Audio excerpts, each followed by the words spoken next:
Olá, colegas professores, sejam muito bem-vindos a mais um vídeo aqui do canal do Projeto Finlândia. Esse é um vídeo especial para professores de educação especial. É um vídeo feito sobre encomenda de uma ouvinte que está interessada em saber como que foi e como que como que está sendo a educação especial nessa época de pandemia. Bom, alguns de vocês devem saber, eu sou especialista em educação especial. Eu fiz a especialização aqui na Universidade de Helsinki e tive a oportunidade de trabalhar na escola de 1º a 6º ano e também trabalhei com educação infantil. Foi bastante interessante porque eu pude trabalhar com crianças refugiadas que tinham passado por campos de refugiados e que tinham alguns traumas, algumas dificuldades cognitivas. Mas agora eu não trabalho mais, eu trabalho com educação normal. Esse assunto é bem amplo, ele engloba vários contextos de toda a educação. A educação especial ela é ampla, mas vamos começar assim então com a educação infantil. Quando houve, o ano passado, o dito lockdown, que não foi um lockdown de as pessoas não poderem sair, mas foi o fechamento, a Finlândia fechou as escolas por 3 meses, mas a educação infantil não fechou. Então, nesse ponto, a educação especial na educação infantil, ela sofreu bem menos do que nos outros setores. Claro que todo o espectro da educação especial na educação infantil, ela é bem ampla, ela não fica só restrita àquelas 3 professoras da sala de aula, mas ela também trabalha conjuntamente com psicopedagogos, com psiquiatras, com fonoaudiólogos. Então, nesse sentido, ela sofreu um pouco toda aquela base que o Estado dá para garantir que a criança vá em frente, que ela progrida dentro do quadro dela. Isso sofreu um pouco porque já não se podia mais ficar, por exemplo, psicopedagogas que visitam várias creches, não se pôde mais fazer isso, ou fonoaudiólogas que visitam várias creches, também não. Então, nesse sentido, os serviços, eles foram reduzidos, mas mesmo assim as crianças, elas estavam com as suas professoras, a rotina delas não foi modificada, a não ser que o pai quisesse, mas tinham direito, a nossa primeira-ministra, Sanni Marin, ela entendeu que a educação infantil tinha que ficar aberta, mesmo correndo os riscos, e também de 1º a 3º ano, para que desse mais oportunidade para os pais poderem trabalhar, mesmo que fossem de casa, sem as crianças pequenas, porque as crianças maiores elas conseguiam ficar em aulas online. Então, assim, respondendo a pergunta, a educação infantil sofreu um pouco com a redução ou cancelamento desses serviços, que são essenciais para que a criança continue evoluindo, dentro do possível, como eu falei. Foram 3 meses, na verdade. Depois disso já foi aos poucos abrindo. Bom, como eu falei, o primário também foi pedido que as escolas não fechassem completamente de 1º a 3º ano. Algumas escolas uniram as turmas, dependia das crianças que estavam vindo. Os pais tinham a liberdade de não levar as crianças para a escola, se eles achassem que era algum risco, e de ficarem com as crianças pequenas em casa. Então reduziu muito as crianças, os alunos de 1ª a 3ª série, mas a escola estava aberta e muitos deles estavam lá. Bom, o que acontece na escola? Depende também de que tipo de educação especial. Alunos com dificuldade cognitiva, uma dificuldade leve, eles têm uma auxiliar de sala. Essas auxiliares de sala, quando entrou há 3 meses de aulas completamente online, elas não podiam estar online. O mesmo que elas estivessem online, elas não poderiam estar ajudando aquele aluno que tinha aquela dificuldade. E aí, nesse ponto foi bastante prejudicado. O governo falou muito, as pessoas falaram muito o que podemos fazer, porque foi cortado.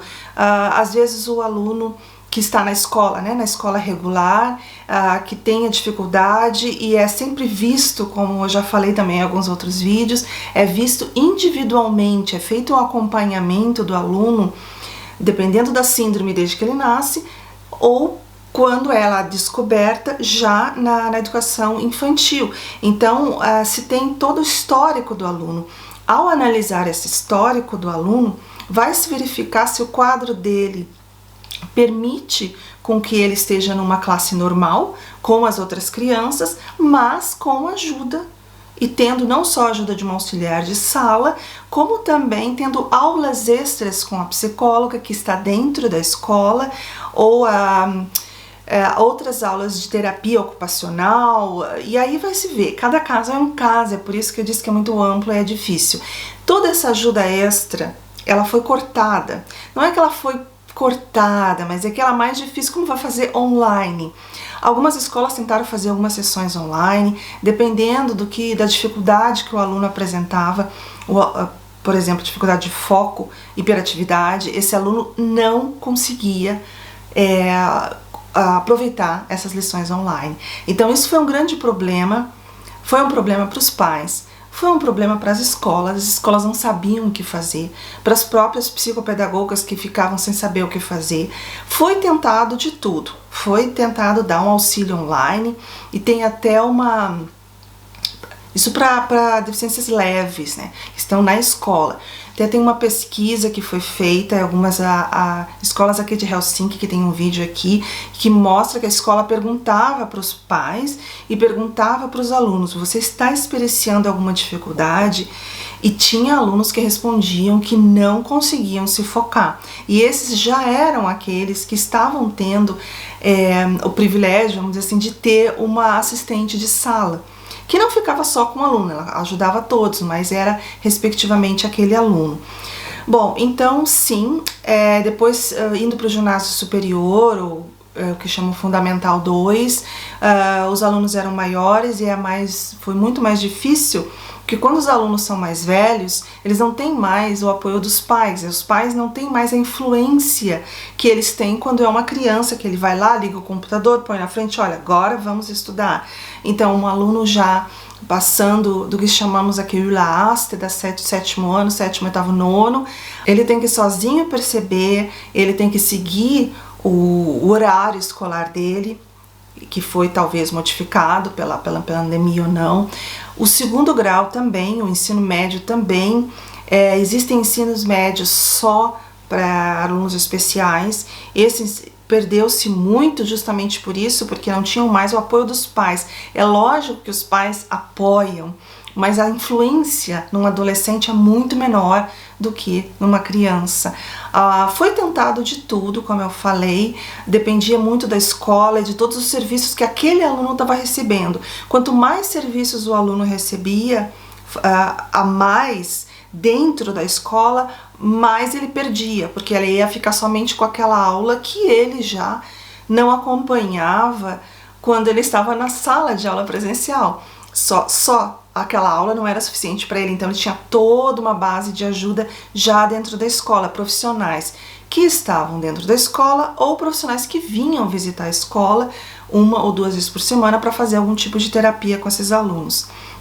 Se falou muito que se perdeu esses alunos, alguns praticamente desistiram, e aí nós temos também a educação especial para o ensino profissionalizante, de turmas totalmente especiais, onde tem alunos com várias síndromes. Esse também foi muito difícil, porque vocês imaginam, a educação vocacionada, por exemplo, cozinheiro, ou costura, ou mecânica, sem a prática, sem eles poderem estar na prática, porque muitos alunos, esses alunos especiais, eles se dão muito bem quando são aulas práticas, eles simplesmente se superam, então foram muito atingidos. Alunos específicos, por exemplo, autistas, eles não foram tão atingidos. É incrível, porque os autistas, eles estão já muito fechados no seu mundo. As salas de aula dos autistas, elas não primam exatamente pelo trabalho colaborativo e a socialização. Então o autista está na frente da câmera vendo o professor, ele não muda muito da realidade quando ele está na sua própria sala de aula, onde ele está geralmente isolado, e dependendo do grau de autismo, eles têm uma parede, né? Cada um está no seu cantinho e não vê o outro, a não ser quando eles saem para pausa, que é uma escola geralmente integrada, onde tem escola comum, né, com crianças de salas comuns, que eles vão ter essa interação com as crianças. Eles veem, né, interação eles não têm, mas eles veem. Então o autismo, por incrível que pareça, ele não foi tão atingido. E aí vai depender muito também do nível, do grau desse aluno. Se ele precisava de muito apoio, ele perdeu muito desse apoio. Se ele conseguia ter uma atuação um pouco mais independente, ele conseguiu então seguir com as aulas online. Mesmo assim foram só 3 meses, então isso foi um estrago, vamos dizer assim, menor, pequeno. Depois nós voltamos aos pouquinhos. O primário todo voltou, depois voltou de 1º a 9º, mas vamos dizer assim, quem mais sofreu foi o ensino médio. O ensino médio ficou muito tempo online. Nesse ano nós tivemos, bom, quem viu também outros vídeos, o primário não entrou em online, mas a partir do sétimo, sexto ano, aí depende da escola, o que se chama o Fundamental 2, começou a ter aulas alternadas quando aumentou o nível, né, da pandemia. Então era assim, uma semana na aula, uma semana online, uma semana na aula, uma semana online. Isso foi melhor, isso foi bem melhor do que fechar completamente. Dava uma certa confusão, tanto para os professores com o material, como para os alunos de levar os livros para casa, ou não, de acabar esquecendo, não ter o material, porque acaba esquecendo que depois daquela semana presencial vem uma semana online. Mas eu sei que assim, eu não tenho uma resposta específica. É lógico que prejudicou muito. Prejudicou alunos comuns, que não tem nenhum problema, nenhuma síndrome ou nenhum problema cognitivo. Muitos deles já do ensino médio não voltaram mais. Isso deu uma semana atrás na noticiário aqui na Finlândia, com bastante preocupação, que nós perdemos alunos. Como eu falei, as crianças, os pais estavam lá, podiam interferir. Os pré-adolescentes, adolescentes, os pais já não tinham tanta força para influenciar, para que esses alunos continuassem os estudos. Então é isso, basicamente sim, prejudicou bastante, embora a Finlândia tenha toda uma rede, uma base muito boa de apoio, e um apoio individualizado a cada aluno, de acordo com o que ele precisa. Então, sim, influenciou muito negativamente, nós sofremos, ainda estamos sofrendo com esses alunos que perderam muito, ou que simplesmente desistiram, ou que se atrasaram bastante no caso, desde o ano passado, os 3 meses totalmente online, e depois, para alguns foi totalmente online, para outros teve esse escalonamento, né? Isso dependia bastante também da escola, e o Estado dá uma base muito boa, e uma base boa individualizada para cada aluno, só que foi assim como se cortassem as pernas dessa estrutura, essa estrutura toda caiu e ficou só aquela base daquela aula do professor, e nem isso, porque aí a aula passou a ser online. Não contando que, como eu já expliquei nos outros vídeos, que tem a Finlândia na pandemia, os próprios professores precisaram se adaptar. E nessa adaptação dos professores, os alunos perderam. Adaptação geral, né? O professor não sabia exatamente como passar esse conteúdo, como dar essa aula, como promover toda aquela ação pedagógica que acontecia presencialmente. Então tudo isso foi assim catastrófico. Eu acho que foi em todos os países, não foi só no Brasil, não foi só em Portugal. Alunos de educação especial sofreram muito mais, é lógico, pela condição deles, os pais sofreram muito mais, os professores ficaram se sentindo impotentes, sofreram muito mais. Agora nós voltamos totalmente, tá todo mundo na sala de aula, mas também já está terminando o ano. Agora em junho acaba, né? Começam nossas férias de verão, mas vamos dizer assim que nós estamos recolhendo os cacos, e são vários cacos, e a gente tem que colar eles e tentar novamente voltar para aquele grau de excelência que estávamos, né, acostumados, e para o trabalho, né, que estávamos fazendo com a educação em geral, mas principalmente com a educação especial.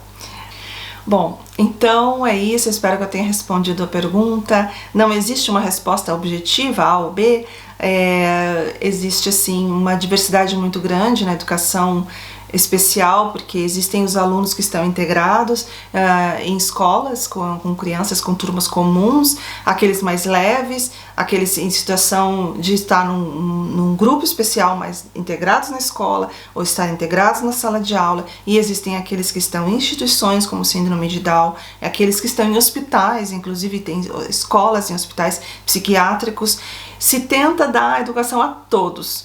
E a educação na Finlândia ela é muito individualizada, então não existe assim, ainda não foi feita uma pesquisa geral, o quanto que nós perdemos, o quanto que esses alunos na verdade foram prejudicados, mas sim foram, e nós estamos agora tentando, vamos ver agora, né, projetos e planos para o ano que vem, para que esses alunos possam retomar da onde pararam e nós possamos, né, trazer de volta esses que desistiram, que não quiseram mais voltar do ensino médio vocacionado, não quiseram mais voltar para a escola, e isso é uma pena.